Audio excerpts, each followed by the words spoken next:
पश्चिम बंगाल में चुनाव हारने के बाद ममता बनर्जी को लगातार एक के बाद एक जोरदार झटके लग रहे हैं और अब एक बार फिर से पश्चिम बंगाल की राजनीति में एक ऐसा घटनाक्रम हुआ है जिसने ममता बनर्जी के लिए और ज्यादा खतरे की घंटी बजा दी है, क्योंकि अब जिनका इस्तीफा सामने आया है वो टीएमसी की और ममता बनर्जी की बेहद ही खास सांसद मानी जाती थी।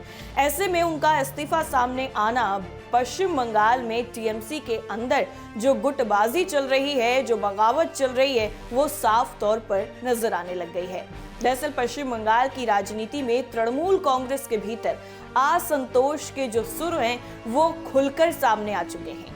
टीएमसी सांसद काकोली घोष दस्तीदार ने 12/7 जिला अध्यक्ष पद से इस्तीफा देने की घोषणा कर दी है, जिसके बाद पश्चिम बंगाल की राजनीति में एक नया मोड़ आ गया है।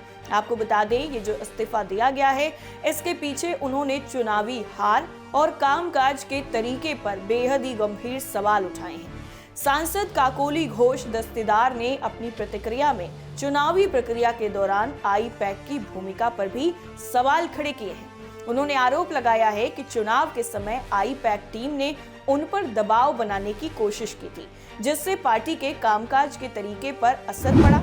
इतना ही नहीं, काकोली घोष दस्तीदार ने कहा है कि जिस तरह छोटे बच्चों ने चुनाव के दौरान हम पर दबाव डालने की कोशिश की थी, वो काम करने का सही तरीका नहीं है। मेरे क्षेत्र की सभी सीटों पर हमारी हार हुई है, इसलिए मैं इस्तीफा दे रही हूँ। और इस्तीफे में ये सारा कुछ मेंशन है जिस वक्त आपकी स्क्रीन पर है। जिस तरह से काकोली घोष ने अपना इस्तीफा सौंपा है, उसके बाद टीएमसी के अंदर आई-पैक को लेकर के जो गहमा गहमी है वो और ज्यादा तेज हो गई है, क्योंकि आई-पैक की भूमिका पर पहले ही कई तरीके के गंभीर सवाल खड़े हुए हैं। इसके साथ ही ऐसे में काकोली घोष का आई-पैक पर निशाना साधना और साथ ही साथ हार की वजह से इस्तीफा देना भी सुर्खियों की वजह बना हुआ है। उनके बयान के बाद अब पश्चिम बंगाल की राजनीति में एक नई बहस शुरू हो गई है। दरअसल अपने पत्र में काकोली घोष दस्तीदार ने कहा है कि वो अपने क्षेत्र में पार्टी के खराब प्रदर्शन की जिम्मेदारी लेती हैं। 12/7 जिले में पार्टी को हार का सामना करना पड़ा है। हाल ही के दिनों में भ्रष्टाचार और अपराध से जुड़ी घटनाओं ने जनता के बीच में पार्टी की छवि को प्रभावित किया है। दस्तीदार ने यह भी कहा है कि लोकतंत्र को मजबूत करने के लिए पार्टी और अधिक ईमानदार, पारदर्शी और जिम्मेदार होना चाहिए। उन्होंने टीएमसी सुप्रीमो ममता बनर्जी से अपील की है कि पुराने और अनुभवी नेताओं को साथ लेकर आगे बढ़ना चाहिए ताकि संगठन मजबूत बने। उन्होंने ये भी संकेत दिया है कि नई एजेंसियों की भूमिका पर उन्हें भरोसा नहीं है और परोक्ष रूप से आई-पैक की कार्यशैली पर सवाल खड़े किए।